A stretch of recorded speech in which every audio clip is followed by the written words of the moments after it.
Can a machine do your job better than you? And if it can, what's left for you to do? I'm your host, and this is 21 Lessons for the 21st Century, Navigating the Now. In today's deep dive, we explore the changing landscape of work in the age of AI and automation, and why the real challenge may not be finding new jobs, but redefining human purpose itself. Welcome. We're diving deep into some pretty profound questions today, and we're using some really compelling source material to guide us. That's right. We're looking at excerpts from 21 Lessons for the 21st Century by Yuval Noah Harari. You probably know him from Sapiens or Homo Deus.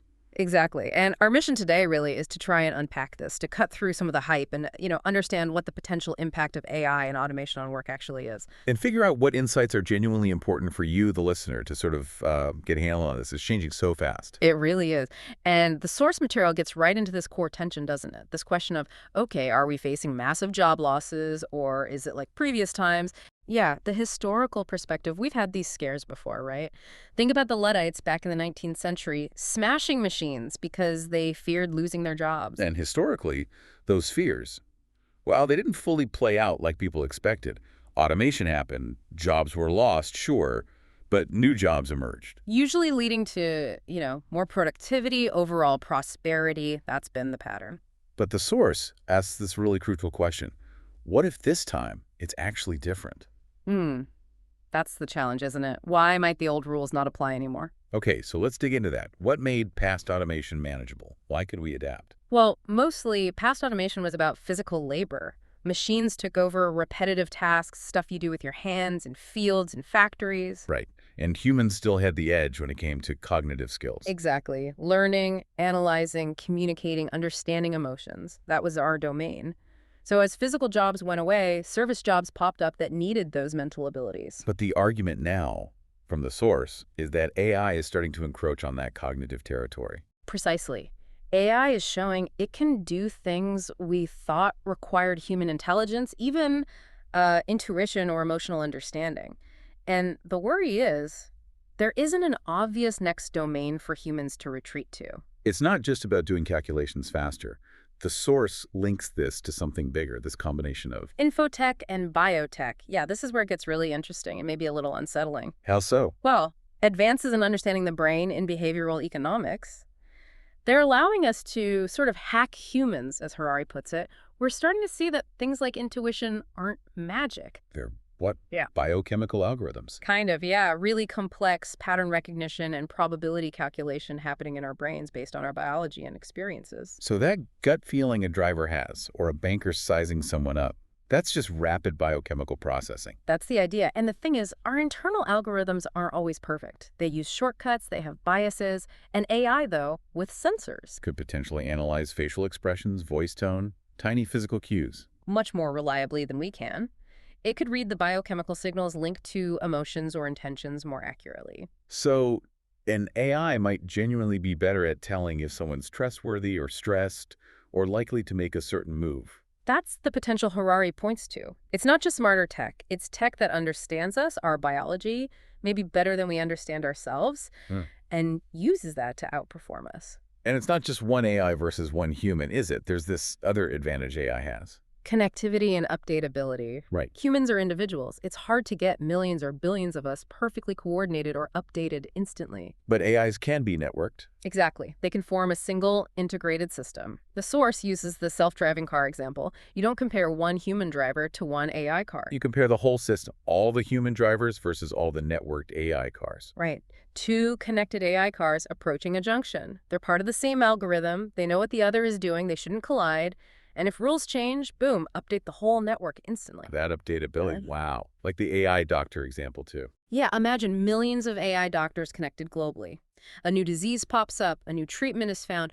Every single one can be updated immediately. They can share data, learn collectively at a speed human doctors just can't match. But hang on, doesn't that create risks?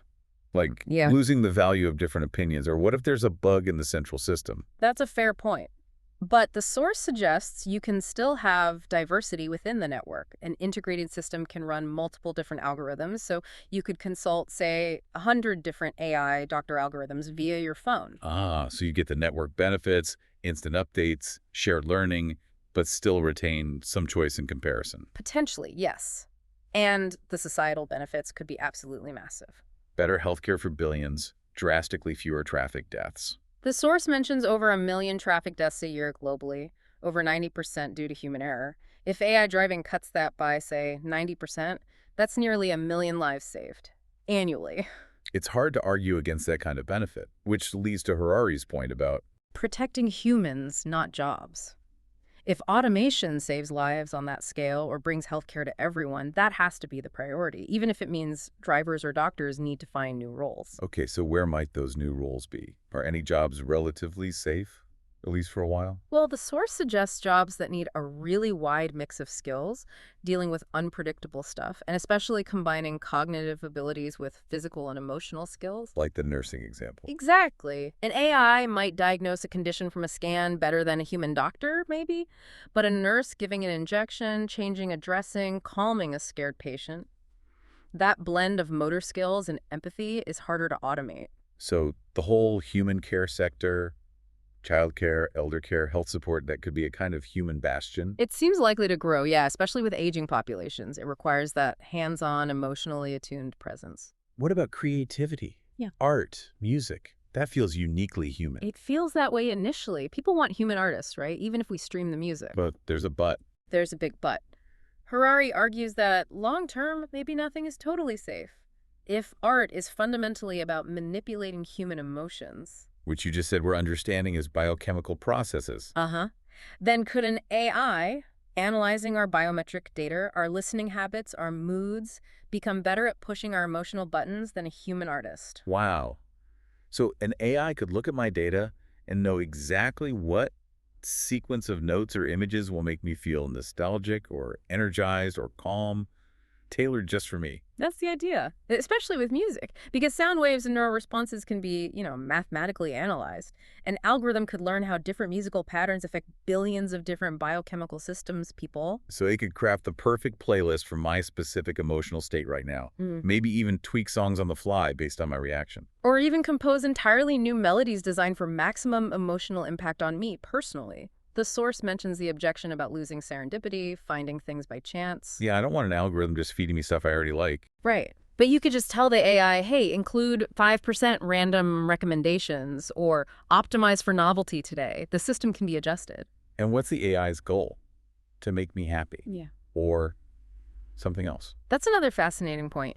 You could set the goal, or the AI could learn it, or it could follow psychological models like guiding someone through grief with specific types of music. It could even create mass hits by understanding the common biochemical triggers for large populations. Exactly. Harari jokes it might not start by replacing Tchaikovsky, but by creating a better Britney Spears, something expertly engineered for mass appeal based on emotional manipulation. Okay, my head's spinning a bit. So even creative fields aren't necessarily safe long term.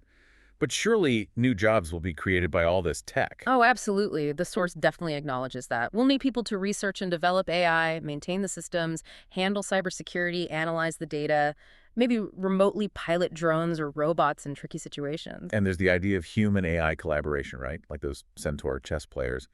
Yeah, where a human working with an AI could outperform either one alone. That model might apply in policing, finance, medicine. For a time, anyway. For a time. Why the caveat? Doesn't that sound like the old pattern, new tools, new jobs, working with the tools? Here's the rub, according to Harari. The kind of new jobs created will likely demand really high levels of expertise, constant learning, adaptability. So not skills that are easily picked up by someone who just lost, say, a factory job or a driving job. Precisely. Moving from farm to factory, or factory to cashier, involved learning new skills, but it was manageable for large numbers of people. The source argues that transition is much harder now. A cashier in 2050 isn't easily going to become an AI ethicist or a quantum computing engineer. Exactly. The skill gap is potentially vast. Harari uses the example of the U.S. Air Force needing highly skilled drone operators, not just anyone off the street. And this leads to that really worrying concept of the useless class. Yes.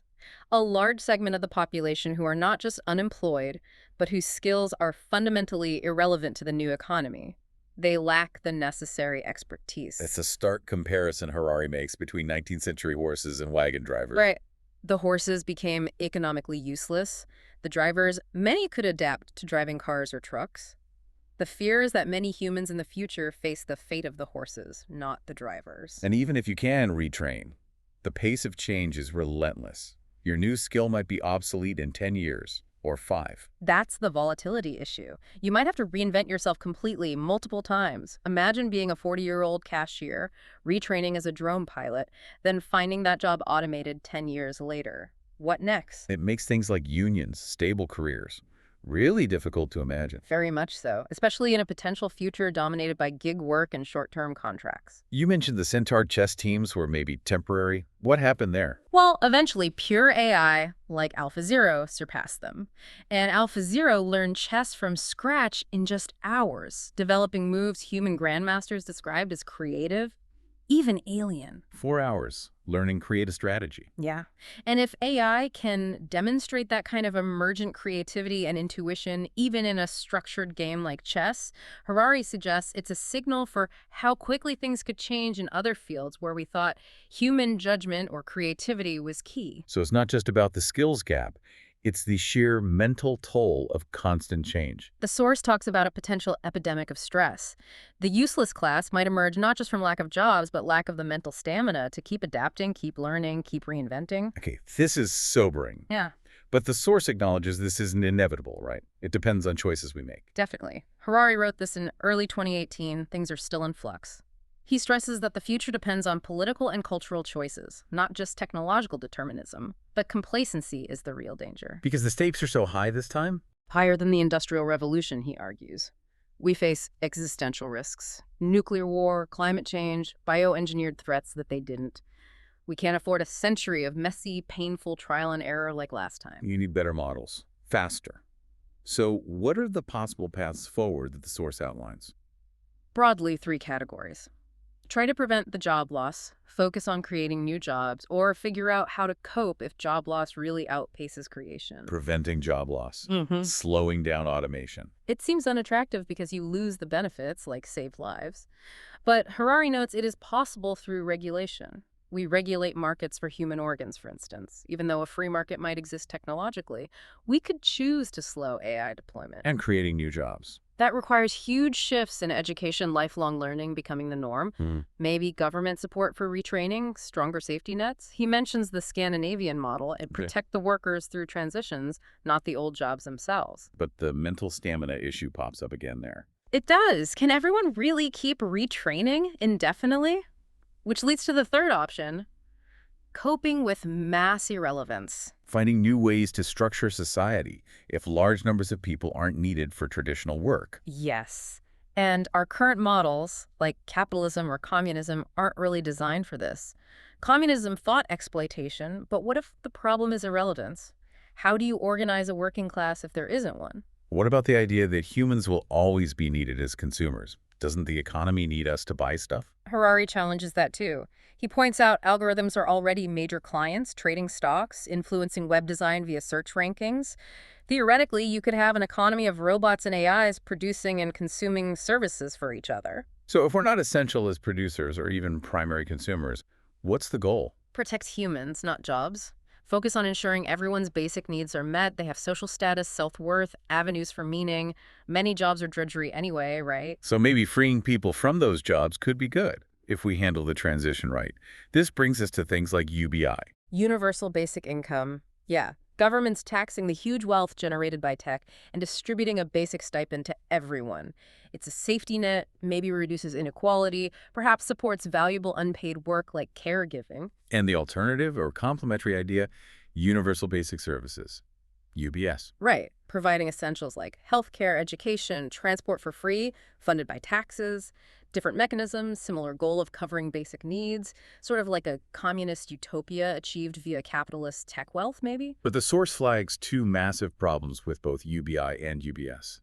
Defining. Universal and basic. Those 2 words hide a lot of complexity. Okay, let's take universal first. What's the issue? Well, all the UBI trials we see are national, right? Finland, Canada, parts of the US. But automation is global. Who gets hit hardest? Likely workers in developing countries currently doing low-wage manufacturing or service work.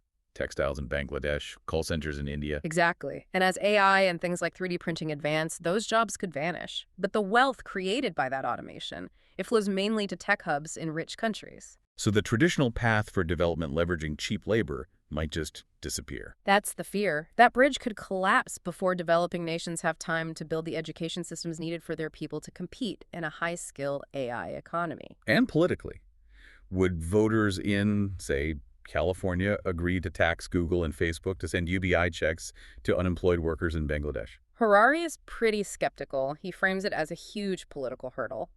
The problem is global, but the willingness to fund solutions seems stubbornly national. Okay, that's universal. What about defining basic? Basic needs aren't fixed. They change over time, culturally. 1,000 years ago, access to church might have been seen as basic. Today, it's education, healthcare, maybe internet access. So what counts as basic in 2050 if there was some global support system? Basic literacy or coding skills, Yeah. basic healthcare as it is now, or access to, I don't know, anti-aging treatments or genetic enhancements if they exist. That's a huge question, because if only the wealthy can afford significant biological or cognitive upgrades. You risk humanity splitting into different biological castes. A deeply concerning possibility. And even if everyone's biological basics are met, competition just shifts elsewhere to status symbols, non-essential goods, experiences. If the unemployed have only a basic income, how do they compete or participate meaningfully in that higher tier? The gap could become unbridgeable. And Harari emphasizes that human happiness isn't just about objective conditions, it's about expectations and comparisons. Even if everyone is materially better off than today, massive inequality could still breed resentment and social unrest. People compare themselves to their contemporaries, not their ancestors. So just providing basic income or services isn't a silver bullet for well-being. Definitely not. The source argues passionately that it needs to be paired with finding meaning and community. This is where the example of the ultra-Orthodox Jewish communities in Israel comes in. Right. Many don't have jobs in the conventional sense. They receive state subsidies. A kind of UBI avant la lettre, Harari calls it. They might be poor by secular standards. But they report very high life satisfaction. Because of strong community bonds and the deep meaning they find in religious study and observance, their lives are full of purpose, even without a traditional job. So the suggestion isn't that everyone should become ultra-Orthodox. No, of course not. But that their situation might offer a clue for a post-work future. That finding meaning, purpose, and community outside the structure of a paid job could become the central challenge and reward for many people. Maybe losing your job isn't the catastrophe if society provides a safety net and supports the quest for meaning. It's a possibility, a challenging one, but maybe hopeful. However, the source concludes with what it sees as an even bigger danger. Beyond job loss, beyond even inequality. The potential loss of human authority and control to algorithms. As AI gets better at understanding and predicting us, it starts making decisions for us, or subtly guiding us. Yes. Influencing what we buy, who we vote for, maybe even how we feel. This erosion of human agency, Harari warns, could undermine the foundations of liberalism and democracy, potentially leading towards what he calls digital dictatorships. So we've journeyed through quite a landscape here, based on Harari's analysis. We've seen why this AI-driven shift feels different, touching cognition itself, boosted by network effects. We've weighed the incredible potential upsides in health, safety against the serious risks of mass unemployment, growing inequality, and the sheer difficulty of retraining for a constantly changing world. And we've looked at solutions like UBI or UBS, finding them necessary perhaps, but insufficient on their own, without addressing the global universal problem and the shifting definition of basic. Plus, the crucial need for meaning and community beyond just economic support. The ultimate message seems to be protect humans, their dignity, their purpose, not just their old jobs. The stakes are incredibly high, the source argues, and we need new thinking, fast. We can't just assume the old patterns will hold. Which leaves us with that final, really provocative thought. As these algorithms get better and better at knowing us, maybe even manipulating our emotions through personalized art or information, are we heading towards a future where our basic needs are met, but we've subtly ceded control over our choices, our experiences, maybe even our sense of self? Or can we figure out how to harness all this incredible power for human benefit while actively safeguarding our autonomy, our purpose, and what makes us human? Definitely something to keep thinking about until our next deep dive.